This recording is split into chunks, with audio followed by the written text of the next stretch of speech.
Simão, olha só.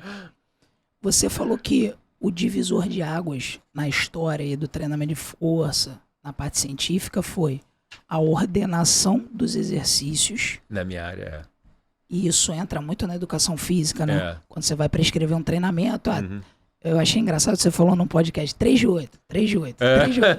Ah, eu 3 de 8. Pode ser 3 de 9? 3 de 8, não sei, ué. Ele aqui, Eu tô fazendo errado? Eu tô fazendo 3 de 9. Não, rapaz, esse que ele falou no podcast deu 500, meio milhão de visualizações. Por quê? Porque assim... Fala aí pra gente fazer um corte da... Vamos dizer que você não saiba nada, tá? Eu não entendo nada de treinamento de força. O que eu faço? 3 de 8. Mas idoso, 3 de 8. E mulher, 3 de 8. Grupos especiais. 3 de 8. Fala qualquer coisa aí. Simão, idoso. Idoso, 3 de 8. Criança. 3 de 8. Atleta. 3 de 8. Sogra. 3 de 8. Mulher. 3 de 8. Por quê? Cunhado. Vizinho. Porque eu falo sempre o seguinte, treinamento de força, ele é tão bom, mas é tão bom que mesmo você fazendo merda, você melhora. É impressionante. Ah, mas essa foi a primeira pergunta que eu te fiz. Você, quando falava do treinamento de força, de, entre aspas, não acreditar, era porque você falava isso. Cara, tudo que você fizer vai gerar efeito. Vai gerar efeito. Interessante. É impressionante, cara. Então, assim, você não domina nada. Você é aquele acadêmico que saiu da faculdade sem saber porra nenhuma e jogou dentro de uma sala de musculação. O que você faz? Cara, 3 de 8 que vai dar certo. Que é impressionante. Porque, na verdade, cara, não é o 3 de 8.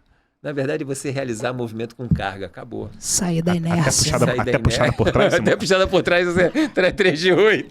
Cara, que engraçado. Eu assisti esse vídeo, eu achei sensacional, cara. Eu achei muito legal o teu vídeo. E aí, você falou que o marco no treinamento de força foi a ordenação dos exercícios.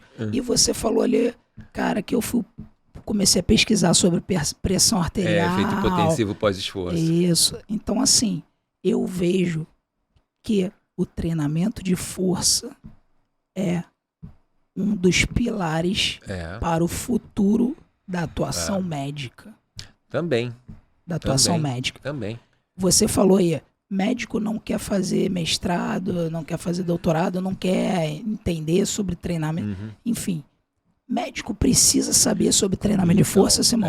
Isso. Ele aprende, você aprendeu... Você teve alguma disciplina de treinamento de força na faculdade? Rapaz, se eu tive, eu faltei a aula, porque eu não lembro. Eles não têm nem fisiologia do esforço. Mas eu já vi médico, tem tempo isso, mostrando assim para pacientes 3 séries de 10 na cadeira extensora, flexora.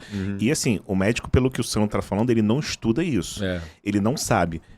Ele prescreve, ele não vai ser preso por causa disso. Não, ele pode. Ele pode prescrever o exercício, ele pode prescrever a alimentação. Ele pode entrar na área da nutrição, da educação física, da fisioterapia. Ele pode, mas ele não deve, porque ele não sabe. Então, na verdade, assim, o médico, ele tem essa prerrogativa de prescrever, de fazer a parte alimentar, de fazer a parte clínica. Ele tem esse direito, né? E a gente, durante muitos anos, esse mercado, ele foi comandado pelos médicos. A gente começa a tomar esse mercado ali, quando começa aquele boom das academias na década de 80, né? Na verdade, a academia começa ali na década de 50, 60, mas o boom acontece ali na década de 80 para 90. Da ginástica localizada. O trabalho de força nem era... A sala de musculação eram salas pequenininhas, e as salas de ginástica eram grandes, eram gigantes. Eu sei porque eu trabalhei com ginástica localizada há 18 anos. Então eu chegava a dar aula de localizada para 50, 60, 70 mulheres dentro de uma sala. Eu trabalhava com um professor chamado Pavão Lima, da época, que a sala dele era 100 pessoas dentro de sala. E as pessoas ficavam esperando lá de fora para fazer aula do cara. Então, assim, naquela época, né, a gente era muito ligado à ginástica, não sei o quê, mas essa coisa do trabalho da musculação, os médicos mandavam, porque eles escutavam o galo cantar em algum lugar. Aí não tinha muita fundamentação. As primeiras pesquisas sobre o que é mais importante, mais repetições e menos carga, peso, ou mais peso e menos repetições? Foi um autor chamado Delorme, de 1945, médico. Então, na verdade, a nossa início de produção científica foi muito... os médicos ajudaram muito. Mas, com a evolução e os médicos que têm essa percepção, eles sabem que eles não têm mais domínio de tudo. Então, vocês vêem muito médico hoje falar assim, pô, mas isso é legal você procurar um professor de educação física. Isso aqui é bom você ver um profissional da fisioterapia. Isso aqui é bom ver um nutricionista. Então, esse é o médico competente. Quando você é competente? Você é competente quando você assume que você domina muito pouca coisa. Por mais médico que você seja numa área, você domina muito de uma pequena coisa. A mesma coisa cara, eu domino muito, mas de um pouquinho de coisa. Né? E o mundo é muito grande, a quantidade de informações é muito gigante. Então a gente tem que participar. E hoje a gente começa a ver médicos fazerem mestrado em educação física, fazerem doutorado em educação física. Né? Eu mesmo tenho um exemplo. Assim, eu não conhecia, quem conhecia era o Belmiro, o Pietro Manarino, que é uma pessoa que eu respeito demais. O Pietro, médico, né, do FRJ, cara, quis fazer o mestrado em educação física. Eu falei assim, cara, mas pra que você quer fazer em educação física, cara? Por que você não faz em outra área? Pô, Simão, porque eu quero entender treinamento de força. Olha, por mais que o nego ache ele metido também, não sei o quê, primeiro que eu acho, ele é inteligentíssimo. Ele é inteligente demais. Foi o primeiro aluno meu que escreveu uma dissertação em inglês. Ele falou assim, eu posso fazer em inglês? Pode. Quando o cara mandou em inglês, eu falei, pô, mas não tem erro. Aí eu falei, Belmiro, esses caras escrevem bem pra caramba. Pô, Simão, ele estudou em Londres. Eu falei, pô... O Sandro já comentou alguma coisa dele aqui. Ele é ortopedista. Ele é ortopedista. Trabalha lá na área de ortopedia, professor da UFRJ também. Ele é professor também. E quis fazer mestrado para entender treinamento. E fez estudo na área de treinamento, dentro da ortopedia. Então você vê hoje vários... Diferenciado. Pô, podia trazer Diferenciado. aqui, Você vê vários médicos hoje olharem pra gente, né, com uma visão diferente. O próprio Sandro. Né? Quando entrei lá dentro do Vasco, foi um dos pouquíssimos médicos que me aceitou. A grande maioria não me aceitou. Porque eu bati de frente com eles. Né? Então, assim, é difícil isso. Não, eu posso contar até essa história, porque teve uma época que você tirou, quer dizer, um grupo, né? A gente baseado em evidência, não era o momento dos atletas realizarem um tipo de treinamento na sala. Na sala de musculação, que ele trabalhasse fora. E aí gerou um problema, entre aspas, porque muitos médicos não entendiam aquilo, começaram a criticar, só que o time estava ganhando tudo. Tava ganhando tudo. E a gente foi campeão em cima do Flamengo. Exatamente. Com o Vinícius Júnior. Vinícius Júnior. E aí, vai falar o quê? Ganhou? Foi.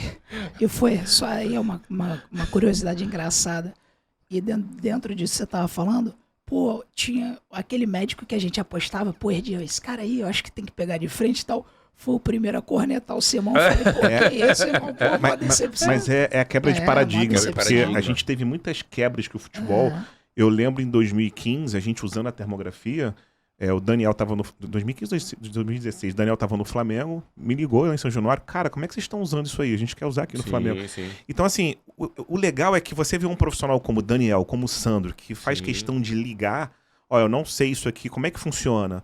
Né? E aí o que você está falando sobre os profissionais que não entendem aquela expertise terem a humildade de ligarem para o colega, para um outro profissional. A medicina faz muito isso entre os médicos. Faz. Né? Mas eu sinto dificuldade da educação física, ainda ter essa relação de ligar para o profissional. Como é que é isso aí? Como é que funciona? Ter essa troca. Ter essa troca. Talvez por ser uma profissão nova, o pessoal ainda está se acotovelando muito para tentar, né, ganhar um status, mas isso é necessário. Né? É necessário. Então, assim, quando você fala fazer mestrado e doutorado, cara, é fundamental que a gente tenha pessoas que produzam conhecimento. Senão a gente volta a ser colônia. E aí, cara, legal, sim. Isso é um problema.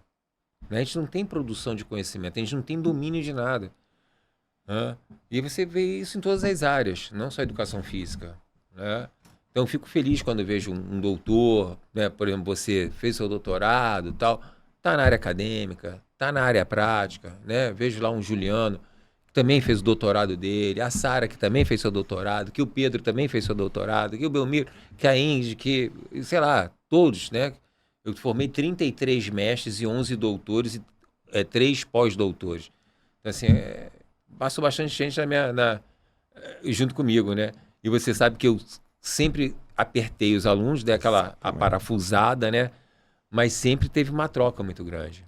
Né? Que eu falo assim, tá no meu grupo, tá com o meu amigo. Se fizer bom, tá comigo. Mas se fizer merda, também tá comigo. Vai do mesmo jeito. Sempre foi assim.